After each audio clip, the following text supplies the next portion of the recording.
কেন চুপ থাকলে নাজাত পাওয়া যায়, কখন কখন চুপ থাকতে হবে।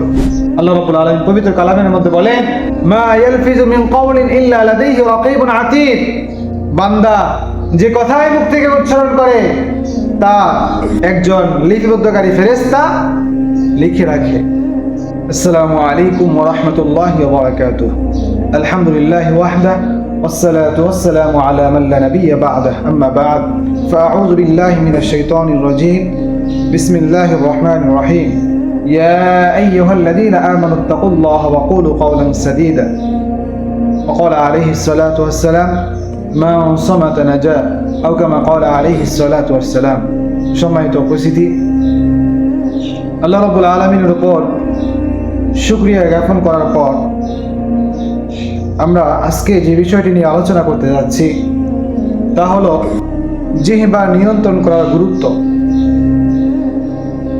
এই ব্যাপারে আল্লাহ রাসূল সাল্লাল্লাহু আলাইহি সাল্লাম হাদিসের মধ্যে এসেছে, রাসূলুল্লাহ সাল্লাল্লাহু আলাইহি সাল্লাম বলেন, মান সামাতা নাজা, যে চুপ থাকে সে নাজাত পায়।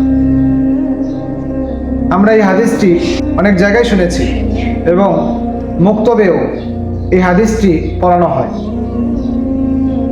নুরানি যে সকল মাদ্রাসা রয়েছে ছোট বাচ্চাদেরকে, যারা ক্লাস 1 নার্সারি 1, 2, 3 পড়ে, বাচ্চাদেরকে জিজ্ঞাসা করলে আপনারা এই হাদিসটি জানতে পারবেন। এবং অনেক সময় আমরা আলোচনায় এই হাদিসটি শুনে থাকি যে চুপ থাকলে নাজাত পাওয়া যায়। আমাদের মনে এরকম প্রশ্ন আসে কি আসে না যে কখন চুপ থাকলে নাজাত পাওয়া যায়, কেন চুপ থাকলে নাজাত পাওয়া যায়, চুপ থাকার মানে কি, কখন কখন চুপ থাকতে হবে এবং কখন চুপ থাকা যাবে না। আসুন আমরা ধাপে ধাপে এই বিষয়গুলো একটা একটা করে ব্যাখ্যার সাথে জেনে নিই। সম্মানিত উপস্থিতি, হাদিসের মধ্যে আল্লাহ রাসূল সাল্লাল্লাহু আলাইহি সাল্লাম বলেছেন যে চুপ থাকে সে নাজাত পায়। চুপ থাকার মানে কি সবসময় চুপ থাকা নয়, বরং চুপ থাকার মানে হচ্ছে অপ্রয়োজনীয় কথা বলা থেকে বিরত থাকা এবং গুনাহের কথা থেকে বিরত থাকা। সম্মানিত উপস্থিতি, তাহলে আসুন এখন আমরা আলোচনা করি কেন চুপ থাকলে নাজাত পাওয়া যায়। চুপ থাকলে কেন নাজাত পাওয়া যায়? কারণ আমাদের অধিকাংশ গুনাহ এই জিহ্বা দ্বারাই হয়ে থাকে, সংগঠিত হয়ে থাকে। এই জিহ্বা দ্বারা আমরা কি করি? মিথ্যা কথা বলি। এই জিহ্বা দ্বারা আমরা গীবত করি। এই জিহ্বা দ্বারা আমরা কটূক্তি করি। এই জিহ্বা দ্বারা আমরা অপবাদ দিই। এই জিহ্বা দ্বারাই আবার আমরা কি করি? গালিগালাজ করি। এগুলো প্রত্যেকটি কবিরা গুনাহ। এই গীবত করার ব্যাপারে আল্লাহ রাব্বুল আলামিন পবিত্র কালামের মধ্যে ইরশাদ করেন, ওয়ালা ইয়াকতাব বা'দুকুম বা'দা, তোমরা একে অপরের সাথে গীবত করো না।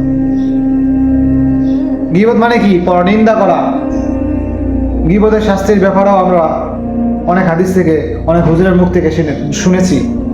আপন ভাইয়ের মাংস খাওয়া, আমার নিজের ভাইয়ের মাংস খাওয়া, এটা আমরা কেউ চাই না যে আমরা আমাদের ভাইয়ের, আপন ভাইয়ের গোস্ত খাই, মাংস খাই।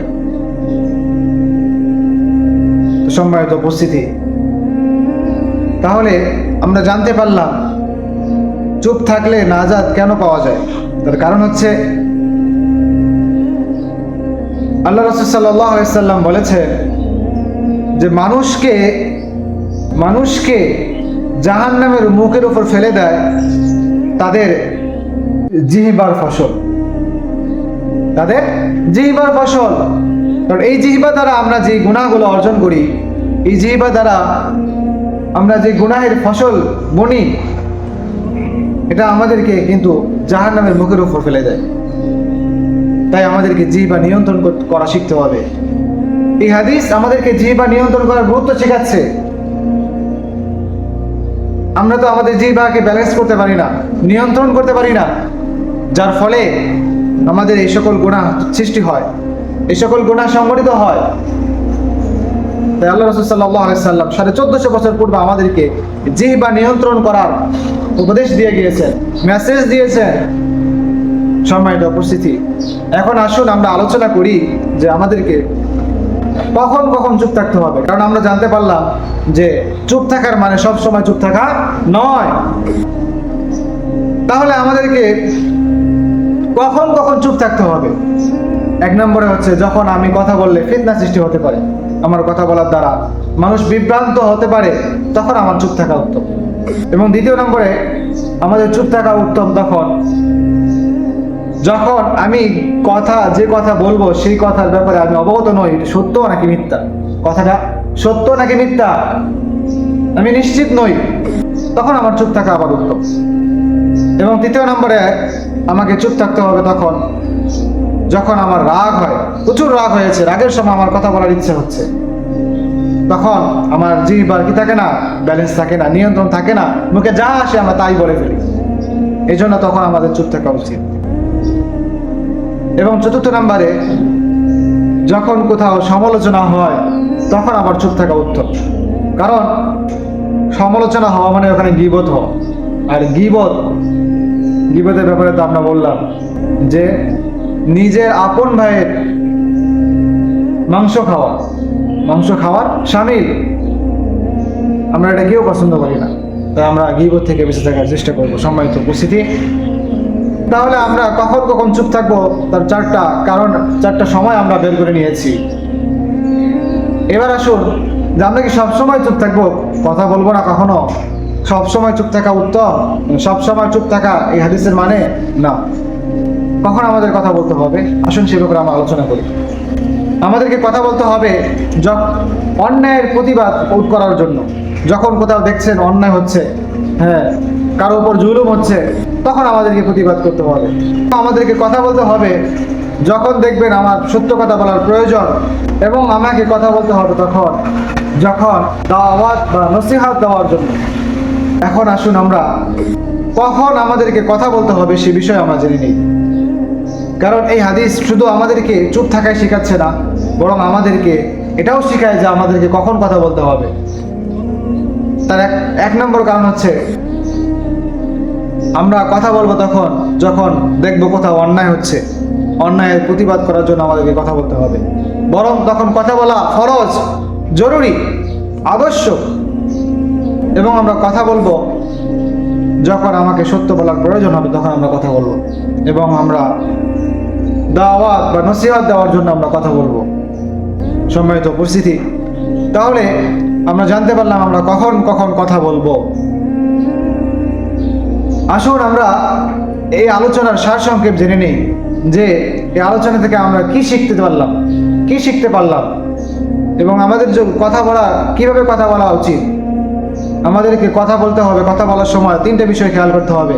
তিনটে ফিল্টার ব্যবহার করতে হবে কথায়, যেমন ভিডিওর মধ্যে আমরা এডিট করার সময় ফিল্টার ব্যবহার করে থাকি, ঠিক সেইভাবে আমাদের কথা বলার সময় আমাদেরকে তিনটা ফিল্টার ব্যবহার করতে হবে। এক নম্বরে হচ্ছে আমরা যখন কথা বলবো যেন আমরা সত্য কথা বলি।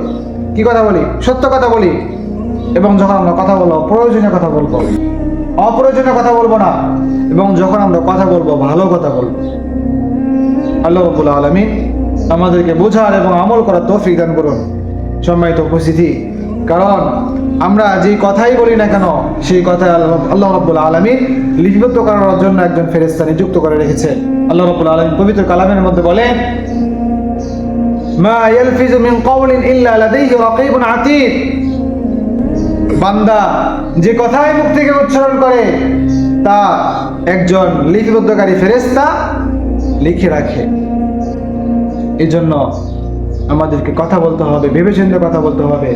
এই কথা আমার জন্য উপকারী নাকি ক্ষতিকর, এটা আমাদেরকে মাথায় রেখে কথা বলতে হবে।